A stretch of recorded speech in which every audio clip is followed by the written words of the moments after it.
যুবক, তুমি রাতের অন্ধকারে মাকে কষ্ট দিয়েছো, কেউ দেখে নাই, কিন্তু আল্লাহ দেখেছে। প্রকাশ্যে মাকে কষ্ট দিয়েছো, আল্লাহ দেখেছে।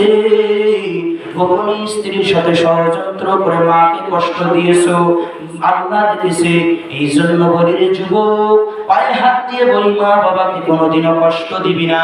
মায়ের কাছে দোয়া নিয়ে বাইর হবি, যে কোনো কাজের মধ্যে যাবি তো সফলতা অর্জন করতে পারবি। একটা ঘটনা বলে দিয়ে বিদায় করে আসে। নবী সাহাবী সাহাবী হযরত আল-কামার হঠাৎ করে একদিন অসুস্থ হয়ে গেল। সাহাবীরা দরুদ দিয়ে এসে নবীকে বলে, ও পয়গম্বর, আপনার প্রিয় সাহাবী আল-কামার মনে হয় আর বাঁচবেন না।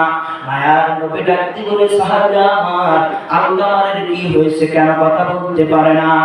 মায়ার নবী ডাকতে বলে, সাহাবারা যাও আল-কামার মাকে গিয়ে বলো আল-কামার যেন ক্ষমা করে দেয়। সাহাবীরা আল-কামার মায়ের কাছে গিয়ে বলে, আল-কামার মা, আপনার সন্তান মনে হয় আর বাঁচবে না রে আম্মা জান।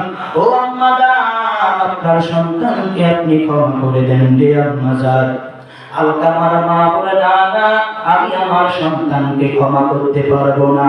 সাহাবীরা হাউমাউ করে কান্না করে কান থেকে চলে আসে, এসে নবীকে বলে, পয়গম্বর, আল-কামার মা নাকি আল-কামারকে ক্ষমা করতে পারবে না।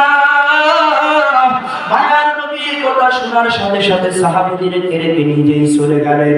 ঘরের দরওয়াজার সামনে গিয়ে সালাম দেয়, আসসালামু আলাইকুম, আল-কামার মা বাড়িতে আসো। আল-কামার মা সালামের জবাব দিল এবং ঘর থেকে বার হয়ে আসার সাথে সাথে নবীজি বলে, আল-কামার মা আমাকে কি চিনছে? আল-কামার মা ডাকতে বলে, আপনাকে কেন আমি চিনব না, আপনি তো সেই রাহমাতুল লিল আলামিন। মায়ার নবী ডাকতে বলে, আম্মা জান, আপনার সন্তানকে আপনি ক্ষমা করে দেন, না হলে আপনার সন্তান ঈমান হারা হয়ে মারা যাবে রে আম্মা জান।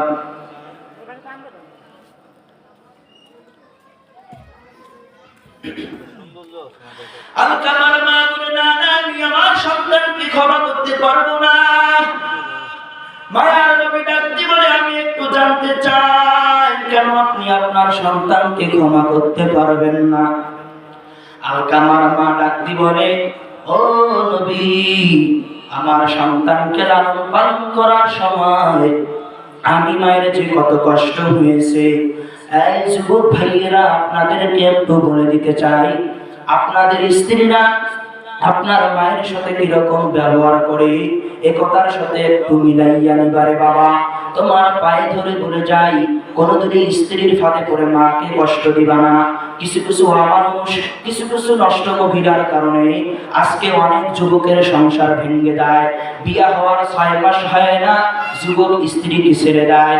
এমন ঘটনা আছে কিনা?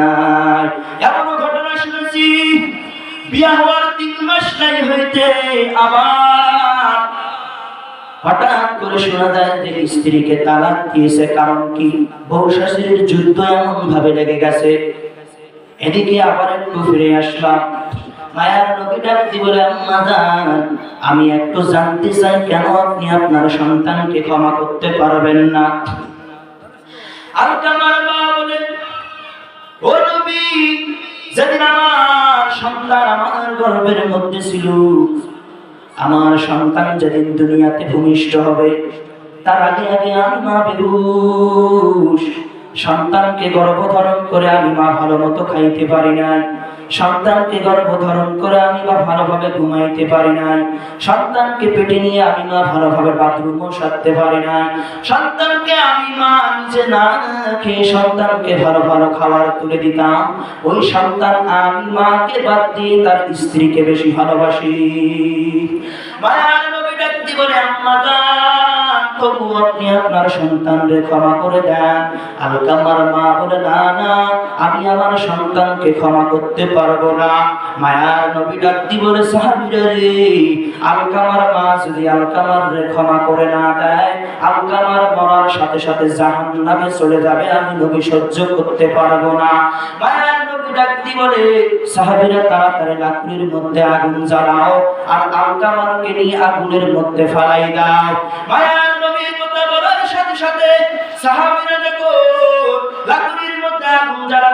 ব্যবস্থা করে দিল। এবার যখন আলকামারকে আগুনের মধ্যে ফালাইয়া দিবে, সাথে সাথে মা ডাক দি বলে, ও নবী আপনি দাঁড়ান, আমি আমার সন্তানকে ক্ষমা করে দিলাম। সাথে সাথে আলকামারের জবানটা খুলে গেল, আর কলেমা পড়ে মৃত্যুবরণ করলো। এর নবীর উম্মতের দল, আজকে তো বর্তমান জামানায় কোনো নবী নাই, কোনো সাহাবী নাই, কোনো তাবে তাবিঈন নাই। এর যুবক, তুমি রাতের অন্ধকারে মাকে কষ্ট দিয়েছো, কেউ দেখে নাই, কিন্তু আল্লাহ দেখেছে। প্রকাশে মাকে কষ্ট দিয়েছো, আল্লাহ দেখেছে। গোপনে স্ত্রীর সাথে ষড়যন্ত্র করে মাকে কষ্ট দিয়েছো, আল্লাহ দেখেছে।